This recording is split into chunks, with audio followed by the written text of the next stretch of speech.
Oh Jesus, hallelujah. We welcome you, Holy Spirit. അങ്ങയുടെ സാന്നിധ്യം ഞങ്ങൾക്ക് വേണം. We welcome you, Holy Spirit.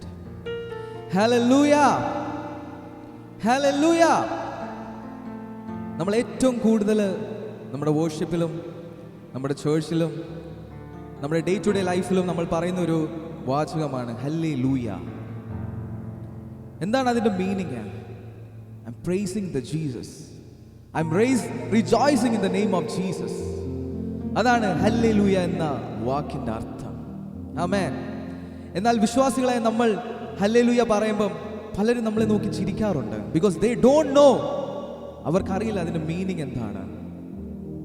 നമ്മുടെ ജീവിതത്തിൽ നിന്നാണ് നമ്മൾ ഹല്ലേലൂയ പറയുന്നത്. നമ്മൾ വെറുതെ ഹല്ലേലൂയ പറഞ്ഞു വിടുകയല്ല, നമ്മൾ അർത്ഥം മനസ്സിലാക്കിയാണ് ഹല്ലേലൂയ പറയുന്നത്. നമ്മുടെ ഉയർച്ചയിലും നമ്മുടെ താഴ്ചയിലും നമ്മൾ പറയും ഹല്ലേലൂയ എന്ന്. ആമേൻ. ശത്രുക്കൾ നോക്കി നമ്മളെ ചിരിക്കുമ്പോൾ നമ്മൾ പറയണം ഹല്ലേലൂയ എന്ന്. നമ്മുടെ ശത്രുക്കൾ പെരുകുമ്പോൾ നമ്മൾ പറയണം ഹല്ലേലൂയ എന്ന്. നമ്മുടെ ജീവിതത്തിന്റെ ഏത് മേഖലയിലും ഏത് സമയത്തും നമ്മൾ പറയേണ്ട ഒരു വാചകമാണ് hallelujah. That means I am rejoicing in the name of Lord. എൻ ഉയർവിലും എൻ താഴ്വിലും എൻ ആത്മാ പാടും. എൻ ഉയർവിലും എൻ താഴ്വിലും എൻ ആത്മാ പാടും ഹല്ലേലൂയ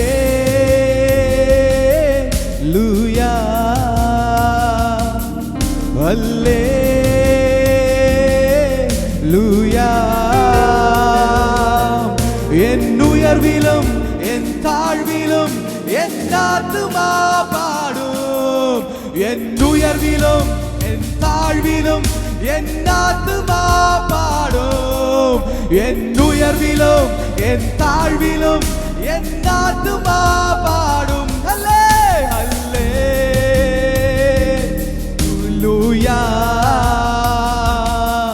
ഹല്ലേലൂയ. സത്തുരു സിരിക്കയിൽ ഹല്ലേലൂയ. ഏലനം ചെയ്കയിൽ ഹല്ലേലൂയ. സത്തുരു സിരിക്കയിൽ ഹല്ലേലൂയ. ഏലനം ചെയ്കയിൽ ഹല്ലേലൂയ.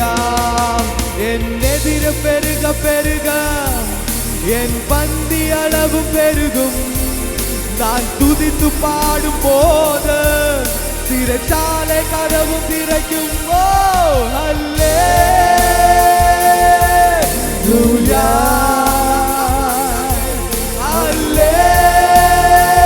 Hallelujah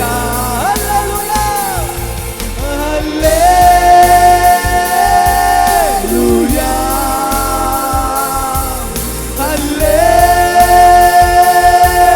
hallelujah.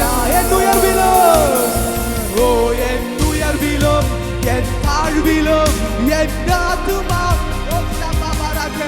എൻ ഉയർവിലും എൻ താഴ്വിലും എൻ ആത്മാ പാടും ഹല്ലേലൂയ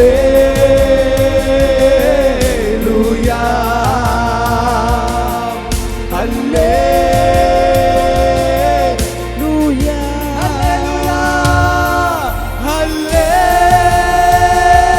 ഹല്ലേലൂയ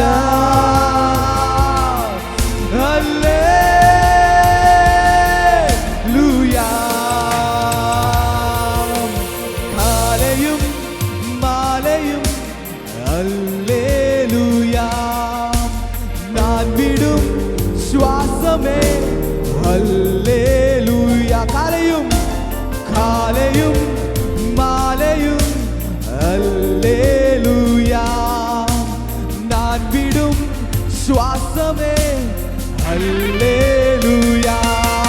ഞാൻ തോർന്നു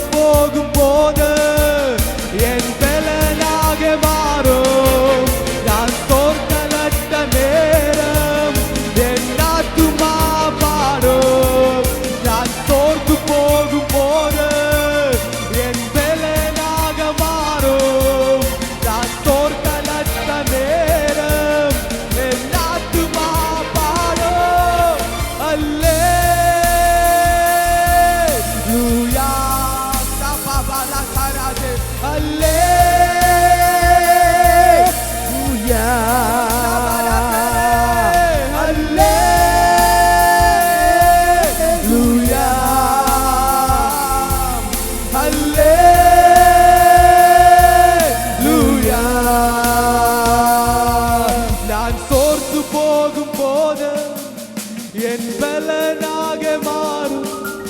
ഞാൻ തോർക്കലട്ട നേരം എന്നാത്തുമാ പാടും. എൻ തോർത്തു പോകും പോത് എൻ ബലനാകും. പലപ്പോഴും നമുക്കങ്ങനെ സംഭവിച്ചിട്ടില്ലേ? നമുക്കത് പറ്റില്ല, നമുക്കത് ചെയ്യാൻ കഴിയുകയില്ല എന്ന് പലപ്പോഴും നമുക്ക് തോന്നിയിട്ടില്ലേ? ആ സമയത്തും നമ്മൾ പാടേണ്ടതാണ്, നമ്മൾ ഉച്ചരിക്കേണ്ടതാണ് ഹല്ലേലൂയ. നിനക്കത് ചെയ്യാൻ കഴിയുകയില്ലായിരിക്കും. നിനക്ക് ആ കാര്യത്തെ പറ്റി ചിന്തിക്കുമ്പോൾ അതിനൊരു മറുപടി ഇല്ല. പക്ഷെ ആ സമയത്തും നീ പാടണം ഹല്ലേലൂയ. ആ സമയത്ത് നീ പറയണം I will praise my Jesus. ആ സമയത്ത് നീ പറയണം I will rejoice in Jesus. ഞാൻ തോർത്തു പോകും പോത് എൻ ബലനാകെ മാറും. ഞാൻ തോർക്കലട്ട നേരം എന്നാത്തുമാ പാടും ഹല്ലേലൂയ. ഓ ഹല്ലേലൂയ ഹല്ലേലൂയ ഹല്ലേലൂയ. ഒരാത്മ പകർച്ച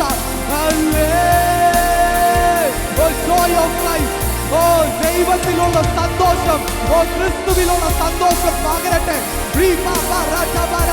ഈ വർഷിപ്പ് കാണുന്നതും ഈ പാട്ട് കേൾക്കുമ്പോൾ നിങ്ങളുടെ വിഷയങ്ങൾ എന്താണോ, നിങ്ങളുടെ മെന്റൽ ഹെൽത്തിന്റെ എന്ത് പ്രശ്നങ്ങളാണോ, യേശുവിന്റെ നാമത്തിൽ നിങ്ങൾ പറഞ്ഞോ ഹല്ലേലൂയ. ഏത് സമയത്ത് ഉച്ചരിച്ചോ ഹല്ലേലൂയ ഹല്ലേലൂയ. എൻ ഉയർവിലും എൻ താഴ്വിലും എന്നാത്തുമാ പാടും. എൻ ഉയർവിലും എൻ താഴ്വിലും എന്നാത്തുമാ പാടും ഹല്ലേലൂയ. ചേർത്ത് പാട്. ഓ ഹല്ലേലൂയ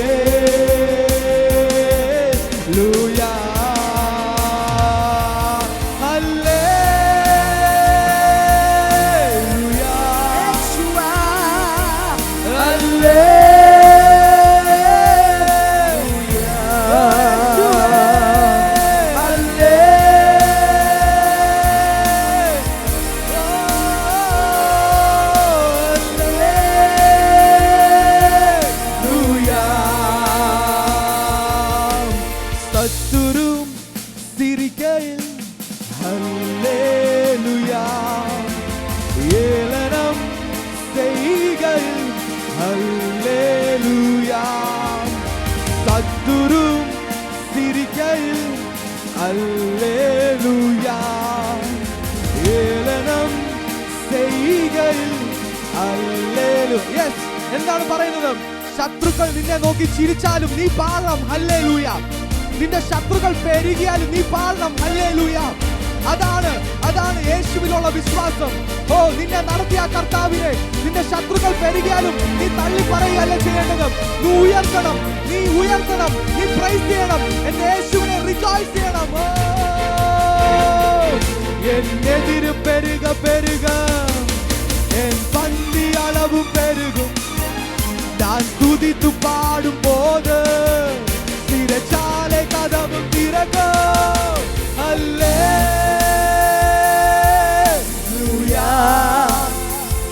ഓ hallelujah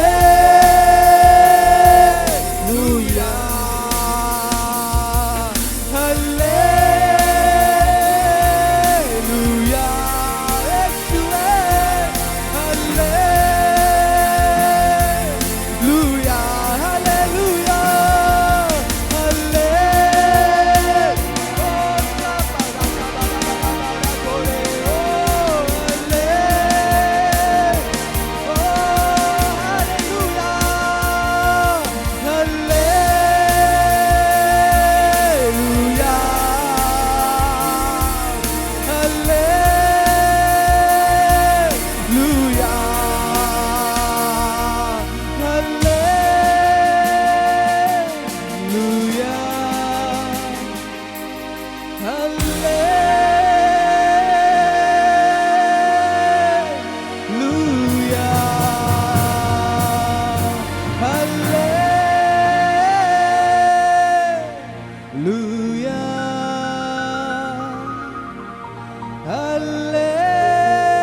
Lodun Shagaman Tirashalakam Thurasaman Tiris Ladgamusha Manandara Sagana Bauda Balgasi Manam Turu Jagana Bauda Balgasi Manam Turu Jaga Algaja Mashanda Nega Mauda Balgasi Manam Turu Jaga ദൈവത്തിൻ്റെ ആത്മാവിൽ കർത്താവിനെ ആരാധിച്ചുകൊണ്ടിരിക്കുന്ന എല്ലാവരെയും കർത്താവ് അനുഗ്രഹിക്കട്ടെ. അസാധാരണമായ ദൈവ സാന്നിധ്യം നമ്മുടെ മധ്യേ വ്യാപരിച്ചുകൊണ്ടിരിക്കുകയായിരുന്നു. പാടി ആരാധിക്കുമ്പോൾ കർത്താവിൻ്റെ കൃപ അനേകരെ തൊട്ടു. ഇന്ന് പകല് ഇതിൻ്റെ മധ്യേ ആരാധിച്ചുകൊണ്ടിരിക്കുമ്പോൾ തന്നെ ദൈവിക വിടുതൽ അനേക ശരീരങ്ങളെ മനസ്സുകളെ തൊട്ട് കർത്താവിൻ്റെ കൃപ കൊണ്ട് നിറയ്ക്കുന്നതിനാൽ സ്തോത്രം. ചില പ്രത്യേക വിഷയങ്ങൾക്ക് വേണ്ടി പ്രാർത്ഥിക്കുന്നവർ നമ്മുടെ മധ്യത്തിലുണ്ട്. ചില പ്രാർത്ഥനാ വിഷയങ്ങൾ പറഞ്ഞ് ദൈവസന്നിധിയിലെ പ്രാർത്ഥനയ്ക്ക് വേണ്ടി അപേക്ഷിച്ചവരുണ്ട്. അതിനെല്ലാം മറുപടി ഇന്ന് തിരിച്ചു പോകുന്നതിന് മുമ്പേ കർത്താവ് അവിടെ ഇവിടെയായി അയക്കേണ്ടതിന് ഈ ദിവസങ്ങളിൽ തന്നെ അതിൻ്റെ പോസിറ്റീവായ അത് നിങ്ങൾക്ക് ലഭിച്ചു എന്നുള്ള മറുപടികൾ നിങ്ങൾക്ക് ലഭിക്കേണ്ടതിന് ആ മെസ്സേജുകൾ നിങ്ങൾക്ക് വരേണ്ടതിന് ദൈവകരങ്ങളിലേക്ക് ഏൽപ്പിച്ചുകൊണ്ട് എല്ലാവരും കർത്തൃസന്നിധിയിലായിരുന്നാട്ടെ. കർത്താവ് ഈ ആരാധനയിൽ ദൈവം മഹത്വത്തിൻ്റെതായ മറുപടികൾ അയക്കട്ടെ. കർത്തൃകരങ്ങളിലേക്ക് ഏൽപ്പിച്ചു കൊടുത്ത് എല്ലാവരും ഒരു വചന ശുശ്രൂഷയ്ക്ക് വേണ്ടി പ്രാർത്ഥനയോടെ ആയിരിക്കുക. ഒരു വചന ശുശ്രൂഷയ്ക്ക് വേണ്ടി കർത്താവിൻ്റെ കരങ്ങൾ ഏൽപ്പിച്ചു കൊടുക്കുക. ദൈവവചന ശുശ്രൂഷ എന്ന് പറയുന്നത് സമാഗമന കൂടാരത്തിൻ്റെ അതിപരിശുദ്ധ സ്ഥലത്തേക്ക് പ്രവേശിക്കുന്നതിന് തുല്യമാണ്. ഹല്ലേലൂയ. പ്രകാരം വിശുദ്ധ സ്ഥലം, അതിപരിശുദ്ധ സ്ഥലം, മഹാപുരോഹിതൻ രാമൻ രക്തമായി അകത്തേക്ക് കയറുകയാണ്. ഹല്ലേലൂയ. ആ സമയത്ത് സ്തോത്രം ജനം മുഴുവനും പുറത്ത് പ്രാകാരത്തിലുമൊക്കെ തങ്ങളുടെ പാപത്തിൻ്റെ പരിഹാരത്തിനായിട്ട് മഹാപുരോഹിതൻ 5 നൂല് പിരിച്ചങ്കി ഗോമേതകം, മരുതകം, മാണിക്യം, പത്മരാഗം, വൈഡൂര്യം, ചുവപ്പുകല്ല് തുടങ്ങിയ 12 വിധ രത്നങ്ങൾ കൊണ്ടുള്ള മാർപ്പതക്കം, അതിനകത്ത് ഊറിയും തുമ്മിയും എല്ലാം ക്രമീകരിച്ച പൗരോഹിത്യ വസ്ത്രം ധരിച്ച അഭിഷേക തൈലത്തിൽ അനാവരണം ചെയ്യപ്പെട്ട ആ മഹാപുരോഹിതൻ അതിപരിശുദ്ധ സ്ഥലത്തേക്ക് പ്രവേശിക്കുന്ന പഴയ നിയമത്തിനകത്തെ സ്തോത്രം ഭോജനയാഗവും പാപയാഗവും ഹോമയാഗവും എല്ലാം ചെയ്യുവാൻ കർത്താവ് ആ സമാഗമന കൂടാരത്തിനകത്ത് പല മേഖലകൾ ക്രമീകരിച്ച് അതെല്ലാം ചെയ്ത് അതിൻ്റെ രക്തവും കൊണ്ട്, മൃഗങ്ങളുടെ രക്തവും കൊണ്ട് പാപപരിഹാരത്തിനായി കർത്താവിൻ്റെ അടുത്തേക്ക് ചെല്ലുന്ന ഒരു പഴയ നിയമ പശ്ചാത്തലം നിങ്ങളുടെ ഹൃദയത്തിനകത്തൊരു നിമിഷം കൊണ്ടുവന്നാട്ടെ. ദൈവവചനത്തിന് മുമ്പിലേക്ക് വരുമ്പോൾ, കർത്താവിൻ്റെ വചനം കേട്ടുകൊണ്ടിരിക്കുമ്പോൾ, വചനം ക്രിസ്തുവാണ്. വചനം ജഡമെടുത്തു, കൃപയും സത്യവും നിറഞ്ഞവനായി നമ്മുടെ ഇടയിൽ പാർത്തു എന്ന തിരുവചനമുണ്ട്. യോഹന്നാൻ 1:1 ആദിയിൽ വചനമുണ്ടായിരുന്നു, വചനം ദൈവമായിരുന്നു, വചനം ദൈവത്തോട് കൂടെയായിരുന്നു. ഇത് നമ്മുടെ ജീവനാണ്, നമ്മളെ ജീവിപ്പിക്കുന്നതാണ്. ഇത് നമ്മുടെ ജീവിതത്തെ മാറ്റുന്നതാണ്. നമുക്ക് പുതുക്കം നൽകുന്നതാണ്. നമ്മുടെ എല്ലാ ജീവിതത്തിൻ്റെ മേഖലകളിലും തമ്പുരാൻ്റെ കരമൊന്ന് സ്പർശിക്കുന്ന, ദൈവത്തിൻ്റെ കയ്യൊപ്പ് വീഴുന്ന അനുഭവമാണ് ദൈവവചനത്തിന് മുമ്പിലിരിക്കുമ്പോൾ. കർത്തൃകരങ്ങളിലേക്ക് ഏൽപ്പിച്ചു കൊടുത്ത് എല്ലാവരും പ്രാർത്ഥനയോടുകൂടി ആയിരിക്കുമ്പോൾ ഒരു തിരുവചന ഭാഗം വായിച്ച് ചില ചിന്തകൾ നിങ്ങളോട് പങ്കുവയ്ക്കുവാൻ കർത്താവിന് ആഗ്രഹിക്കുക. 1 ശമൂവേലിൻ്റെ പുസ്തകം, അതിൻ്റെ 10-ാം അധ്യായം, അതിൻ്റെ 1-2 വാക്യങ്ങൾ താഴോട്ട് വായിക്കുമ്പോൾ അതിലൊരു ഭാഗം ഇങ്ങനെയുണ്ട്. നീ ഇന്ന് ശൗലിനോട്, കീശിൻ്റെ മകനായ ശൗലിനോട്, തൻ്റെ അപ്പൻ്റെ കഴുതകളെ അന്വേഷിച്ച് ഇറങ്ങി പുറപ്പെട്ട കീശിൻ്റെ മകനായ ശൗലിനോട് ശമൂവേൽ പ്രവാചകൻ പറയുന്ന വാക്കാണ്, നീ ഇന്ന് എന്നെ പിരിഞ്ഞു പോകുമ്പോൾ ബെന്യാമിൻ്റെ അതിരിങ്കലെ സെൽസഹിൽ റാഗേലിൻ്റെ കല്ലറയ്ക്കരികിലൂടെ പോകും. അത്രയേ ഉള്ളൂ. ഇതിൻ്റെ ചരിത്ര പശ്ചാത്തലം എന്താണ് ഈ പറഞ്ഞതിൻ്റെ അർത്ഥം? തൻ്റെ അപ്പൻ്റെ കഴുതകളെ തപ്പി ഇറങ്ങിയ ശൗൽ 9-ാം അധ്യായത്തിൻ്റെ 6-ാമത്തെ വാക്യത്തിൽ താൻ പട്ടണത്തിൽ വരുമ്പോൾ തന്നോട് ഒരു ഭൃത്യൻ പറയുകയാണ്, ഈ പട്ടണത്തിൽ ഒരു ദൈവപുരുഷനുണ്ട്, അവൻ മാന്യനാകുന്നു, അവൻ പറയുന്നതെല്ലാം ഒത്തുവരുന്നു, അവൻ്റെ അടുക്കൽ ചെല്ലുക, അവൻ നിങ്ങളോട് കഴുത എവിടെയുണ്ടെന്ന് പറഞ്ഞു തരും. ഒരഭിഷക്തനെ കുറിച്ച്, ഒരു കർത്താവിന്റെ വേല ചെയ്യുന്ന ദൈവദാസനെ കുറിച്ച് ദേശത്ത് പറയേണ്ട ഒരു സാക്ഷ്യമാണ് ശൗലിനോടും കൂടെയുള്ളവരോടും ആ ഭൃത്യൻ പറയുന്നത്. ഇവിടെ ഈ പട്ടണത്തിൽ ഒരു ദൈവപുരുഷനുണ്ട്, അവൻ മാന്യനാകുന്നു, ഹി ഹോണറബിൾ, ഹീസ് റെസ്പെക്റ്റബിൾ, ദേശം ബഹുമാനിക്കുന്നവനായിരിക്കണം, ജീവിതത്തിൽ മാതൃകയുള്ള സ്വഭാവമുള്ളവനായിരിക്കണം, അവന്റെ വാക്കുകൾ, അവന്റെ പ്രവൃത്തികൾ മറ്റുള്ളവർക്ക് മാതൃകയുള്ളതായിരിക്കണം. വാചകം എങ്ങനെയാണ് പറയുന്നതെല്ലാം ഒത്തുവരുന്നു. അർത്ഥാൽ അവൻ പ്രവാചകനാണ്, അവൻ ദൈവത്തിന്റെ അഭിഷക്തനാണ്.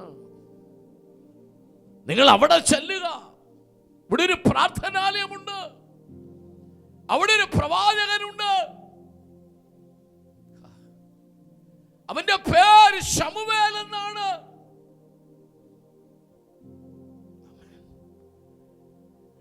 കീശിന്റെ കഴുതിയെ തപ്പി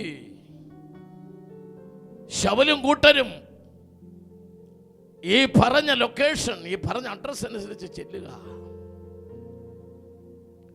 1 ശമൂവേൽ 9-ാം അധ്യായത്തിന്റെ 22-ാമത്തെ വാക്യം, അവർ വിരുന്നുശാലയിലെത്തിയെന്നാണ്.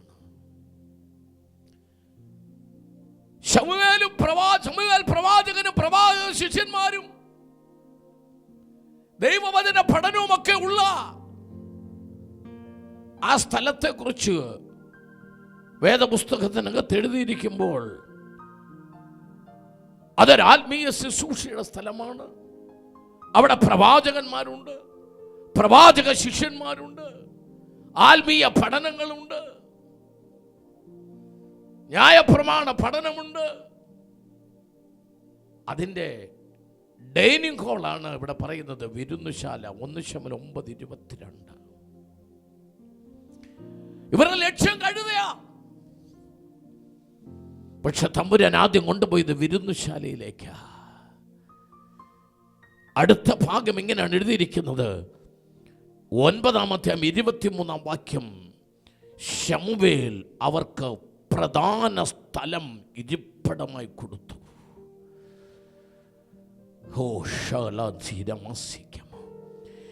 ഇവരൊരു മെറ്റീരിയൽ ബ്ലെസ്സിങ്ങിന് വേണ്ടി ഇറങ്ങിയവരാ. എൻ്റെ കൂടെ എത്ര പേരുണ്ട്? നിങ്ങൾ ഈ വചനത്തിന് കൂടെ ഉണ്ടോ? ഇവരിറങ്ങിയത് ഒരു മെറ്റീരിയൽ ബ്ലെസ്സിങ്ങിന് വേണ്ടി ഇറങ്ങിയത്, ഒരു ഭൗമിക നന്മ. അവർക്ക് കഴുത കാണാതെ പോയി കഴുതയെ കിട്ടണം, അത് മാത്രം മതി, മറ്റൊരു ചിന്തയും അവർക്കില്ല. പക്ഷേ കർത്താവ് അവരെ കൊണ്ടുപോയത് അവിടേക്കല്ല, പ്രവാചകന്റെ വീട്ടിലേക്കാ, വിരുന്നുശാലയിലേക്കാ. അവിടെ പ്രധാന സ്ഥലം അവർക്ക് കൊടുത്തു. നീ പെന്തക്കോസ്തിലേക്ക് വന്നത്, കർത്താവിനെ അറിയാൻ തീരുമാനിച്ചത്, പ്രാർത്ഥനാ സ്ഥലത്തേക്ക് വന്നത്, ഒരു അനുഗ്രഹം കിട്ടിയിരുന്നെങ്കിൽ, ഒരു രോഗശാന്തി എനിക്ക് കിട്ടിയിരുന്നെങ്കിൽ, എന്നോട് ആ ദൈവദാസൻ ഒരു ദൂതൊന്ന് പറഞ്ഞിരുന്നെങ്കിൽ, എൻ്റെ പ്രശ്നമൊന്ന് പരിഹരിക്കപ്പെട്ടെങ്കിൽ. പക്ഷെ കർത്താവ് നീ ഇവിടെ വന്നപ്പോൾ നിന്നെ തന്നത് അങ്ങനല്ല. ഈ സഭയ്ക്കകത്തൊരു പ്രധാന സ്ഥലം ദൈവം നിനക്ക് തന്നു. ഈ വിരുന്നുശാലയ്ക്കകത്ത് ദൈവം നിന്നെ ബഹുമാനിച്ചു. ഈ വിരുന്നുശാലയ്ക്കകത്ത് തമ്പുരാൻ നിനക്കൊരു പ്രധാന സീറ്റ് തന്നു. ഇപ്പോൾ നീ സാധാരണ വ്യക്തിയല്ല, ദൈവത്തിന്റെ വിരുന്നുശാലയ്ക്കകത്ത് പ്രധാന സ്ഥലത്ത് ഇരിപ്പിടം ലഭിച്ച ദൈവത്തിന്റെ പൈതല.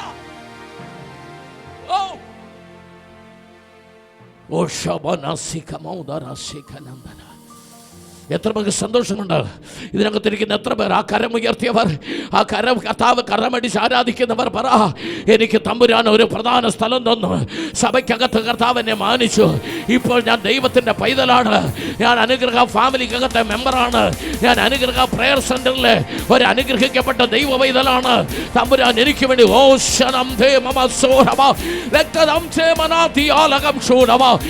അവരെ സ്തുതിച്ചാണ്, കർത്താവിനെ സ്തുതിച്ചാണ്. നീ വന്നത് ഇതിനായി, നീ കഴുതിയെ തപ്പി ഇറങ്ങിയതാ, ഒരു മെറ്റീരിയൽ ബെനിഫിറ്റിന് വേണ്ടി ഇറങ്ങിയതാ, ഒരു ബ്ലെസ്സിംഗ് കിട്ടുമെന്ന് വിചാരിച്ച് ഇറങ്ങിയതാ, ഒരു അനുഗ്രഹം കിട്ടുമെന്ന് വിചാരിച്ച് ഇറങ്ങിയതാ, ഒരു പ്രവചനം കേൾക്കാൻ ഇറങ്ങിയതാ. പക്ഷേ ദൈവം നിന്നെ കൊണ്ടുവന്നത് ശമൂവേൽ പ്രവാചകന്റെ വിരുന്നുശാലയ്ക്കകത്ത്. പോകാം. 1 ശമൂവേൽ 9-ാം അധ്യായം 23-ാം വാക്യം വായിക്കേണ്ട, ഞാൻ തന്നെ പറയാം, ശ്രദ്ധിച്ചേ. ആമേ, വെപ്പുകാരനോട് എന്ന് പറഞ്ഞാൽ അവിടുത്തെ ഷെഫ്, കുക്ക്, ഷെഫ്, ആ വിരുന്നുശാലയുടെ പ്രധാന ചുമതല വഹിക്കുന്ന ആൾ, ഭക്ഷണങ്ങളുടെ ക്രമീകരണം ചെയ്യുന്ന ആൾ, അയാളെ വിളിച്ചിട്ട് ശമൂവേൽ പറഞ്ഞു, ആമേൻ, ആരും ഭക്ഷിക്കാത്ത, ആർക്കും കൊടുക്കാത്ത ഒരു കുറക് ഞാൻ നിന്നോടെടുത്ത് മാറ്റി വെക്കണമെന്ന് പറഞ്ഞില്ലേ? പുസ്തകം എടുത്ത് വായിച്ചു നോക്ക്, നിങ്ങൾ പുസ്തകം എടുത്ത് വായിച്ചു നോക്ക്. അവിടെ ഓഹരി എന്നൊരു പദം ഉപയോഗിച്ചിട്ടുണ്ട്. ഓഹരി, പോർഷൻ, പോർഷൻ, ഒരു ഭാഗം. വല്ലവരും തിന്നതിന്റെ ബാക്കിയല്ല, ആൾക്കാർ കഴിച്ചതിന്റെ ബാക്കി അവിടെ ഇരിപ്പില്ല, എടുത്തോണ്ട് വരാനല്ല, ആർക്കും കൊടുക്കാതെ മാറ്റി വെക്കാൻ നിന്നോട് ഞാൻ പറഞ്ഞത് എടുത്തോണ്ട് വാ. What's the meaning? എന്നതിന്റെ അർത്ഥം, കൃപയുള്ളവർ ആരാധിക്കാൻ തുടയ്ക്കോ. നീ ആലയത്തിൽ വരുമെന്ന് എൻ്റെ ദൈവത്തിന് അറിയാമായിരുന്നു. നിനക്ക് എന്താവശ്യമുണ്ടെന്ന് എൻ്റെ ദൈവത്തിന് അറിയാമായിരുന്നു. നീ വരുന്നതിന് മുമ്പേ നിനക്കുള്ളത് എൻ്റെ തമ്പുരാൻ മാറ്റി വെച്ചിട്ടുണ്ട്. കരങ്ങളടിച്ചോ, ആരാധിച്ചോ, കർത്താവിനെ സ്തുതിച്ചോ. നീ വരുന്നതിന് മുമ്പ്, നീ ആലയത്തിൽ വരുന്നതിന് മുമ്പ് നീ വരുമെന്ന് എൻ്റെ ദൈവത്തിന് അറിയാമായിരുന്നു. നിനക്ക് തരാനുള്ളത്, നിനക്ക് ലഭിക്കാനുള്ളത് എൻ്റെ തമ്പുരാൻ മാറ്റി വെച്ചിട്ടുണ്ട്. നിനക്കുള്ളത് മറ്റാർക്കും എടുത്തുകൊണ്ട് പോകാൻ ദൈവം അനുവദിക്കില്ല. നിന്റെ നന്മ വേറെ ആൾക്ക് ദൈവം വിട്ടുകൊടുക്കില്ല. നിന്റെ അനുഗ്രഹങ്ങൾ വേറെ ആൾ എടുക്കാൻ ദൈവം അനുവദിക്കില്ല. നിനക്ക് നിന്റെ തലമുറയ്ക്കുമുള്ളത് മറ്റൊരാൾ കൊണ്ടുപോകാൻ ദൈവം സമ്മതിക്കില്ല. അത് തമ്പുരാൻ മാറ്റി വെച്ചിട്ടുണ്ട്. അതാ പറഞ്ഞത്, ശമൂവേലേ, അവൻ അവർക്ക് മാറ്റിവെച്ചത് കൊണ്ടുവാ. വെപ്പുകാരനോട് ശമൂവേൽ പറഞ്ഞു, ഇവർക്ക് മാറ്റിവെച്ച കൈക്കുറക്, ഇവർക്ക് മാറ്റിവെച്ച പോർഷൻ, ഇവർക്ക് മാറ്റിവെച്ച ഓഹരി. കേട്ടോ? നീ താമസിച്ചു വന്നാലും, കേട്ടോ, നീ നേരത്തെ വന്നാലും നിന്റെ ഓഹരി വേറൊരാൾ തൊടാൻ എന്റെ ദൈവം സമ്മതിക്കില്ല. ഒന്നുകൂടെ പറയട്ടെ, അങ്ങ് ഓൺലൈനിൽ കേൾക്കുന്നവരോട്, നീ താമസിച്ചു വന്നാലും, നീ സഭായോഗത്തിന് 11 മണിക്ക് വന്നാലും, അല്ല എല്ലാവരും വരുന്നതിന് മുമ്പ് നീ 9:30 വന്നാലും, നിന്റെ ഓഹരി, നിന്റെ അനുഗ്രഹം,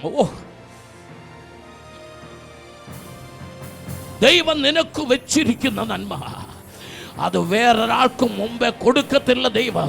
അതുകൊണ്ടാ ശമൂവേല് പറഞ്ഞത്, ഇവർക്ക് വേണ്ടിയാ ഞാൻ മാറ്റിവെക്കാൻ പറഞ്ഞത്. ഇവര് വരുമെന്ന് ദൈവം എന്നോട് പറഞ്ഞിരുന്നു. കീശിന്റെ മകൻ ശൗൽ,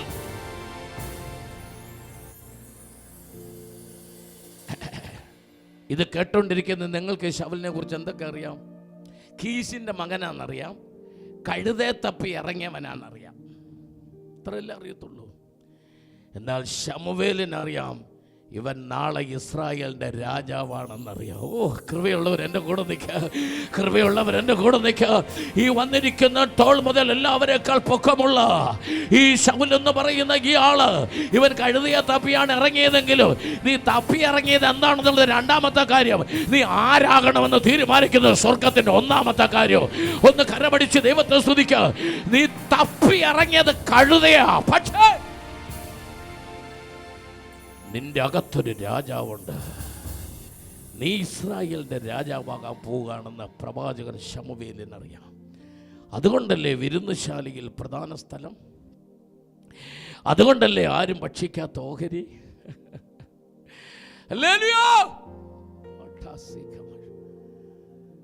സഭയ്ക്കകത്തെ പ്രധാന ആളായതുകൊണ്ട്, വിരുന്നുശാലയിലെ പ്രധാന ആളായതുകൊണ്ട്, ആരും ഭക്ഷിക്കാത്ത കുറക് അല്ലെങ്കിൽ ആരും ഭക്ഷിക്കാത്ത പോർഷൻ, മീറ്റ്, ഇറച്ചി, ആരും ഭക്ഷിക്കാത്ത ഭക്ഷണം നിനക്ക് വേണ്ടി തന്നതുകൊണ്ട് ഒന്നും പറയത്തില്ല. സൗകര്യം പോലെ അങ്ങ് പോകാവുന്നതാണോ? നോ. 27-ാം വാക്യം, ഭൃത്യന്മാരോട് അല്പം മുമ്പോട്ട് പോകാൻ പറ, നിന്നോട് എനിക്ക് ദൈവത്തിൻ്റെ അരുളപ്പാടറിയിക്കാനുണ്ട്. ദൈവത്തിൻ്റെ പരിശുദ്ധാത്മാവ് ഇന്ന് രാവിലെ ദൂത് പറയുന്നു. കൃപയുള്ളവരെല്ലാം സ്തോത്രം പറഞ്ഞു തുടങ്ങിക്കോ. തമ്പുരാൻ നിന്നെ കൊണ്ടുവന്നത് കൈയടിക്കാനും 3 കഷ്ണം അന്യഭാഷ പറയാനും പാത്രത്തിനകത്ത് 25 രൂപ 10 രൂപ സ്വോത്ര കാഴ്ച ഇടാനും വേണ്ടി മാത്രമല്ല കൊണ്ടുവന്ന്. എൻ്റെ ദൈവത്തിന് നിന്നോട് ചില അരുളപ്പാടുകൾ പറയാനുണ്ട്. അത് ഭൃത്യന്മാർ കേൾക്കേണ്ടതല്ല, അത് കൂടെയുള്ളവർ ആരും കേൾക്കേണ്ടതല്ല. നിന്നോട് മാത്രം, നിന്നോട് മാത്രം, നിന്നോട് മാത്രം. ഇന്ന് ഞാനിത് പ്രസംഗിച്ചുകൊണ്ടിരിക്കുമ്പോൾ കേൾക്കുന്നവർ പറ, എന്നോട് പറയണമേ കർത്താവ്, അരുളി ചെയ്യണമേ, അടിയൻ കേൾക്കാമെന്ന് പറ. ഇത് കേട്ടുകൊണ്ടിരിക്കുന്നവർ എവിടെയില്ല അവരിത് കേൾക്കുന്നവർ പറ, lord lord lord lord speak to me. ദൈവമേ എന്നോട് സംസാരിക്കണമേ, എന്നോട് ഇടപെടണമേ എന്ന് പറ. അങ്ങയുടെ അരുളപ്പാട് എനിക്ക് വേണം, അങ്ങയുടെ അരുളപ്പാട് എനിക്ക് വേണം. മനുഷ്യന്റെ വാക്കുകൾ എനിക്ക് വേണ്ട, മനുഷ്യന്റെ പ്രസംഗം എനിക്ക് വേണ്ട, മനുഷ്യന്റെ അതര ചർവണം എനിക്ക് വേണ്ട. എനിക്ക് ദൈവത്തിന്റെ അരുളപ്പാട് വേണമെന്ന് പറ. ദൈവമേ നിന്റെ അരുളപ്പാട് വേണമെന്ന് പറ.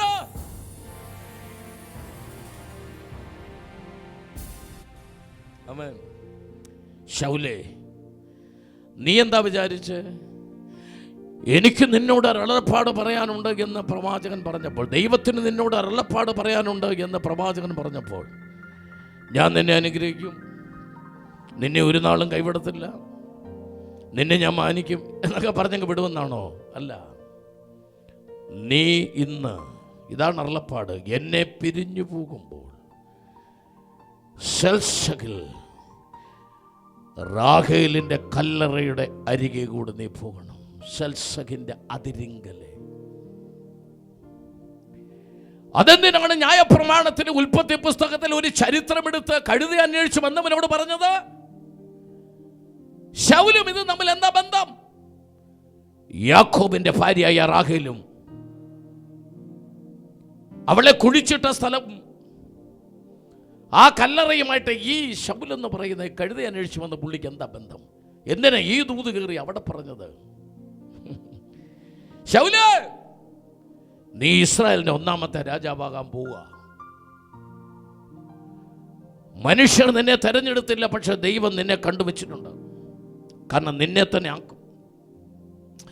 ഇതിൻ്റെ സൂചന ശമൂവേലിന് കിട്ടിയിട്ടുണ്ട്. അതുകൊണ്ടാണ് പറഞ്ഞത്, നിന്നോടൊരു ദൂത് പറയാനുണ്ട്, ഒരരുളപ്പാട് നിന്നോട് പറയാനുണ്ട്. നീ ഇന്ന് പ്രവാചകനായ ശമൂവേലിനെ പിരിയുമ്പോൾ നീ പോകുന്ന വഴിക്ക് സെൽസയിൽ അതിനെങ്കിൽ റാഹേലിൻ്റെ കല്ലറയ്ക്കരികൂടെ പോകണം. എന്താ അത്? ആ ചരിത്രം കിടക്കുന്ന ഉൽപ്പത്തി പുസ്തകം 35-ാം അധ്യായത്തിൻ്റെ 16-17 വാക്യങ്ങൾ. ആമേൻ. എഫ്രാത്തയിൽ ചെല്ലുവാൻ അല്പദൂരം മാത്രമുള്ളപ്പോൾ, ഉൽപ്പത്തി 35:16, എഫ്രാത്തയിൽ ചെല്ലുവാൻ അല്പദൂരം മാത്രമുള്ളപ്പോൾ. ഏതാണ് എഫ്രാത്ത? എഫ്രാത്ത ഏതാണ്? അതിന് മീഖാ പ്രവചനം 5-ാം അധ്യായത്തിൻ്റെ 2-ാം വാക്യം വായിക്കണം. ബേത്ലഹേമേ എഫ്രാത്തേ, നീ യഹൂദ സഹസ്രങ്ങളിൽ ചെറുതാണെങ്കിലും ഇസ്രായേലിൻ്റെ അധിപതിയായവൻ നിന്നിൽ നിന്ന് ഉത്ഭവിച്ചു വരും എന്ന് പറഞ്ഞതിൻ്റെ അർത്ഥം എന്താ? ബേത്ലഹേമിൽ യേശു ക്രിസ്തു ജനിച്ച സ്ഥലത്തിൻ്റെ പേരാണ് എഫ്രാത്ത. ആ സ്ഥലവുമായിട്ട് യാക്കോബിന്റെ ഭാര്യ റാഹേലിന് ബന്ധമുണ്ടോ? ഉണ്ട്.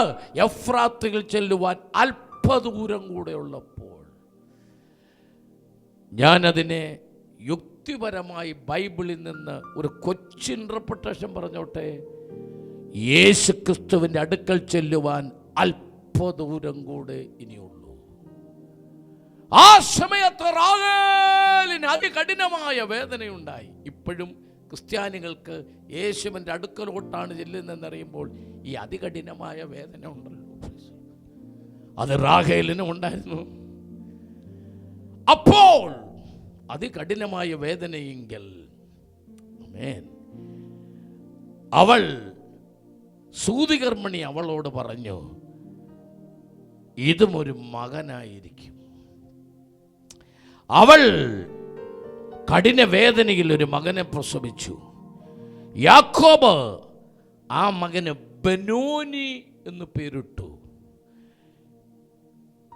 എന്നാൽ അതിനുശേഷം അവന് ബെന്യാമിൻ എന്ന് പേരിട്ടു.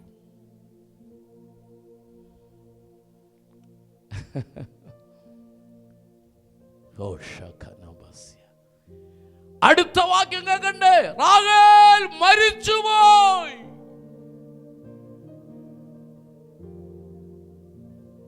എന്താ അതിന്റെ പ്രത്യേകത? ശമൂവേൽ എന്താ ശൗലിനോട് പറഞ്ഞേ? നീ അതിലെ പോണം,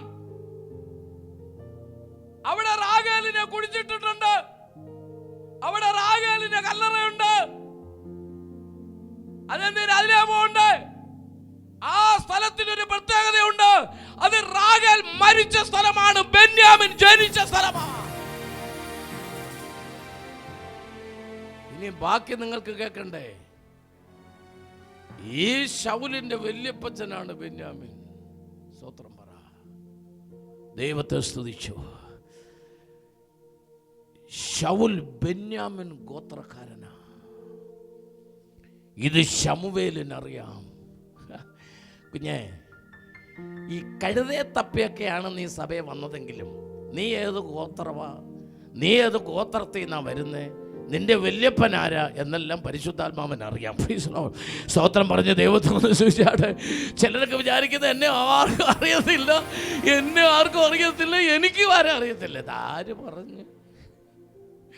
എല്ലാം പരിശുദ്ധാത്മാവൻ അറിയാം.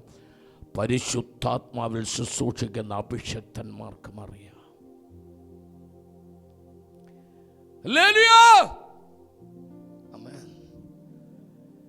എന്താ നല്ല പ്രവാചകന്മാരും സഭയിൽ ചെന്ന് എല്ലാവരോടും എന്താ പ്രവചനം പറയാത്ത? ചില ആൾക്കാർ പറയുന്ന പ്രവാചകൻ വന്ന് പറഞ്ഞ ദൂതെല്ലാം കറക്റ്റായിരുന്നു, പക്ഷെ എന്നോട് പറഞ്ഞില്ല, ഇന്നാരോട് പറഞ്ഞില്ല, അവരോട് പറഞ്ഞില്ല, എന്നാൽ 2-3 പേരോട് പറഞ്ഞതെല്ലാം കറക്റ്റായിരുന്നു, എല്ലാവരോടും പറഞ്ഞില്ല. ഇനി ഞാൻ പറയുന്നത് ശ്രദ്ധിച്ച് കേട്ടോ. ആ പ്രവാചകൻ ആ സഭയിൽ എല്ലാവരോടും ദൂത് പറഞ്ഞാൽ അടുത്ത ഞായറാഴ്ച അവിടെ ആരാധന കാണുകയല്ല. എല്ലാവരോടും എല്ലാ ദൂതും എപ്പോഴും പറയത്തില്ല പരിശുദ്ധാത്മാവ്. പറഞ്ഞാൽ അവരടുത്ത ഞായറാഴ്ച വരുത്തില്ല. പറയേണ്ട കാര്യങ്ങൾ പറയേണ്ട സമയത്ത് ദൈവം പറയും. നമ്മൾ അതിനു വേണ്ടി കാത്തിരിക്കണം. അതുകൊണ്ടാ ശൗലിനോട് പറഞ്ഞത്, നീ കഴുതയെ തപ്പിയാണ് വന്നത്, പക്ഷേ നീ തിരിച്ചു പോകുമ്പോൾ നിന്റെ വല്യപ്പച്ചൻ ജനിച്ച സ്ഥലത്തുകൂടെ നീ ഒന്ന് പോകണം. നിന്റെ വല്യമ്മച്ച് റാഹേൽ എന്തുകൊണ്ടാണ് അവിടെ വെച്ച് മരിച്ചെന്ന് നീ അറിയണം. തൻ്റെ അപ്പനായ ലാബാന്റെ ഗ്രഹകുംഭം ഭർത്താവ് അറിയാതെടുത്ത് കെട്ടിനകത്ത് വെച്ച് കെട്ടിൻ്റെ പുറത്ത് കയറിയിരുന്ന് കെട്ടിൽ നിന്ന് എഴുന്നേൽക്കാൻ വയ്യെന്ന് കെട്ടിയവനോട് കള്ളം പറഞ്ഞ് കെട്ടിയവളുടെ കൊച്ചുമകനാണ് നീ. ആർക്കെങ്കിലും എന്തെങ്കിലും മനസ്സിലായോ? മനസ്സിലായില്ലെങ്കിൽ ഉൽപ്പത്തി പുസ്തകം 31-ാം അധ്യായം പിന്നീട് വായിച്ചാൽ മതി. ലാബാന്റെ ഭവനത്തിൽ നിന്ന് യാക്കോബ് പോരുമ്പോൾ വീട്ടിലെ ഗ്രഹബിംബം എടുത്ത് റാഹേൽ കെട്ടിനകത്ത് വെച്ചിട്ട് കെട്ടിൻ്റെ പുറത്ത് കയറി ഇരുന്നിട്ട് കെട്ടിയവനോട് പറഞ്ഞു കെട്ടിനകത്തൊന്നുമില്ലെന്ന്. പക്ഷെ അവിടെ വെച്ച് യാക്കോബ് പറഞ്ഞു, ആരുടെ കെട്ടിനകത്ത് ഗ്രഹബിംബം ഉണ്ടോ അവൾ മരിക്കണം. യാക്കോബേ, നീ എന്തിനാ അങ്ങനെ പറഞ്ഞേ? കണ്ണിന് ശോഭയില്ലാത്ത ലേയ മരിച്ചു പൊക്കോട്ടെ എന്ന് വിചാരിച്ച് പറഞ്ഞല്ലേ. പക്ഷെ ചക്കിന് വെച്ചത് കൊക്കിന് കൊണ്ടു. ലേയ മരിച്ചു പോട്ടെ എന്ന് വിചാരിച്ച് യാക്കോബ് പറഞ്ഞതെങ്കിൽ സുന്ദരിയുടെ കെട്ടിനകത്താണ് ബിംബം ഇരിക്കുന്നത്. നമ്മൾ പ്രതീക്ഷിക്കാത്ത പലരെ കെട്ടിനകത്ത് എന്തെല്ലാം ഇരിപ്പുണ്ടെന്ന് ദൈവം തമ്പുരാനെ മാത്രമേ അറിയൂ. ഞാൻ എൻ്റെ വാക്കുകൾ പരിമിതപ്പെടുത്താൻ ആഗ്രഹിക്കുക. ചിലതിനു വേണ്ടി നീ പുറപ്പെടുന്നതിന് മുമ്പ് ചില ദൂതുകൾ കേട്ടിട്ട് വേണം പോകാൻ. ഞാനതിങ്ങനെ അവസാനിപ്പിക്കാം. നീ മുൻപോട്ട് പോകുമ്പോൾ കഴുതിയെ നിനക്ക് കിട്ടും. പക്ഷെ നിന്റെ രാജജീവിതം, അതായത് നീ രാജാവാകാൻ പോകുക, ഇസ്രായേലിൻ്റെ രാജാവാകാൻ പോകുക, അത് പരാജയപ്പെടാതിരിക്കണമെങ്കിൽ നീ നിൻ്റെ വല്യമ്മച്ചി ആരാന്നറിയണം, ബെന്യാമിൻ ആരാന്നറിയണം, നിൻ്റെ കുടുംബം എന്താണെന്നറിയണം, അവർക്ക് സംഭവിച്ച പരാജയങ്ങൾ അറിയണം, അവർ ഗ്രഹബിംബം എടുത്ത് കെട്ടിനകത്ത് വെച്ചത് നീ അറിയണം, ഈ കാര്യങ്ങൾ വഴിയിൽ വെച്ച് റാഹേൽ പട്ടുപോയത് അറിയണം. കുറെ കാര്യങ്ങൾ അറിഞ്ഞിട്ട് വേണം നീ അകത്തോട്ട് കയറാൻ. ചില പരീക്ഷ എഴുതാനായിട്ട് പരീക്ഷാ ഹോളിൽ കയറുന്നതിന് മുമ്പ് ടീച്ചേഴ്സ് ചില നിയമങ്ങൾ വെക്കും. കമ്പ്യൂട്ടർ കൊണ്ടുപോകാൻ പാടില്ല, മൊബൈൽ ഫോൺ കൊണ്ടുപോകാൻ പാടില്ല, ഇന്നത് കൊണ്ടുപോകാൻ പാടില്ല. എന്തിനാ? പരീക്ഷയിൽ നാളെ നീ ഡീബാറാകാതിരിക്കാൻ, എന്തെങ്കിലും കൊണ്ടുപോയി അതിനകത്ത് നോക്കിയതിൻ്റെ പേരിൽ കോപ്പി അടിച്ചു എന്ന പേരിൽ ഡീബാർ വരാതിരിക്കാൻ നേരത്തെ ചില കാര്യങ്ങൾ അറിഞ്ഞിരിക്കണം. എന്നിട്ടും നിങ്ങൾക്ക് ശൗലിൻ്റെ ചരിത്രം അറിയാം. അവൻ തോറ്റുപോയില്ലേ? 40 വർഷത്തേക്ക് തിരഞ്ഞെടുത്തവൻ പട്ടുപോയില്ലേ? തകർന്നു പോയില്ലേ? ദൂതിൻ്റെ മുമ്പിൽ ഏൽപ്പിച്ചു കൊടുക്കാതിരുന്നപ്പോൾ ശൗലിൻ്റെ ജീവിതം ഒരു പരാജയമായി. അവന് കഴുതയെ കിട്ടി, പക്ഷെ ജീവിതം പോയി. ഇന്ന് ഈ ആരാധനയിൽ ഒരിക്കൽ കൂടെ ഞാൻ ചോദിക്കുന്നു, നിങ്ങൾക്ക് കഴുത മതിയോ അതോ കർത്താവിൻ്റെ കൂടെ ഒരു ജീവിതം വേണോ? അതിൻ്റെ അർത്ഥം കഴുത എന്നുള്ളതല്ല. നിങ്ങൾക്ക് ഭൗമിക നന്മ മതിയോ? ഈ ലോകത്തിൻ്റെ ബ്ലെസ്സിങ്സ് മതിയോ? ഈ ലോകത്തിൻ്റെ അനുഗ്രഹങ്ങൾ മതിയോ? ഒരു ബ്ലസ്സഡ് ആയിട്ടുള്ളൊരു ഫ്യൂച്ചർ വേണ്ടേ? ശൗലിന് കഴുതയെ കിട്ടി, പക്ഷെ അനുഗ്രഹം പോയി. ശമൂവേലുമായിട്ടുള്ള ബന്ധം പോയി, നഷ്ടപ്പെട്ടു പോയി. ഞാൻ അവസാനിപ്പിക്കാം. നിങ്ങളിൽ എത്ര പേർ ഇന്ന് ഒരൊറ്റ തീരുമാനം എടുത്തിട്ട് നമുക്ക് ഇത് പ്രാർത്ഥിച്ച് ഈ മെസ്സേജ് അവസാനിപ്പിക്കാം? ലോകത്തിൻ്റെ മെറ്റീരിയൽ ബ്ലെസ്സിങ്സ് മാത്രം മതിയോ അതോ ഒരു സ്പിരിച്വൽ ബ്ലെസ്സഡ് ഫ്യൂച്ചർ നമുക്ക് വേണോ? പരിശുദ്ധനായ ഞങ്ങളുടെ ദൈവമേ, സ്വർഗീയ പിതാവേ, ഞങ്ങളോട് ദൈവം സംസാരിച്ചുകൊണ്ടിരുന്നാൽ സ്തോത്രം. ഞങ്ങളെല്ലാവരും ലോകത്തിൽ കർത്താവിൻ്റെ അടുക്കലേക്ക് വന്നതിൽ 90% പേരും ഒരുപക്ഷെ ഒരു മെറ്റീരിയൽ ബ്ലെസ്സിങ്ങിന് വേണ്ടി വന്നവരായിരിക്കാം, ഒരു രോഗശാന്തിക്ക് വേണ്ടി വന്നവരായിരിക്കാം, കഴുതയെ തപ്പി ഇറങ്ങിയവരായിരിക്കാം. പക്ഷേ ദൈവം ഞങ്ങളെക്കുറിച്ച് ആഗ്രഹിക്കുന്ന അങ്ങനല്ല. ഞങ്ങൾക്ക് വിരുന്ന് സ്ഥലത്ത് കൊണ്ടുവന്നത്, പ്രധാന സ്ഥലം ഞങ്ങൾക്ക് തന്നത്, ആരും ഭക്ഷിക്കാത്ത പോർഷൻ ഞങ്ങൾക്ക് തന്നത്, അരുളപ്പാട് ഞങ്ങളോട് പറഞ്ഞതെല്ലാം ഞങ്ങളിലൊരു മാറ്റമുണ്ടാകുമെന്ന് ദൈവം ആഗ്രഹിച്ചു. ഞങ്ങൾ ഇതിന് വിധേയപ്പെടുന്നു കർത്താവേ. ശൗലിനെ പോലെ ജീവിതം നഷ്ടപ്പെട്ടവരായി തീരാതെ, ലോകത്തിൻ്റെ ബ്ലെസ്സിങ് അല്ല, ദൈവമായിട്ടുള്ള ഞങ്ങളുടെ ബന്ധത്തിൽ സുരക്ഷിതത്വവും കർത്താവുമായിട്ടുള്ള ഞങ്ങളുടെ സ്പിരിച്വൽ ആ റിലേഷനും നന്നായി മുൻപോട്ട് കൊണ്ടുപോകാൻ ഞങ്ങളെ തന്നെ സമർപ്പിച്ച് പ്രാർത്ഥിക്കുന്നു. അനുഗ്രഹിക്കണമേ, നിന്റെ മക്കളെ അനുഗ്രഹിക്കണമേ, ഞങ്ങളെ അനുഗ്രഹിക്കണമേ. പ്രസംഗിച്ച് അടിയനെ ഏൽപ്പിക്കുന്നപ്പാ മഹത്വമെടുക്കണം. യേശു ക്രിസ്തുവിൻ്റെ വലിയേറിയ നാമത്തിൽ പിതാവേ, ആമേൻ, ആമേൻ.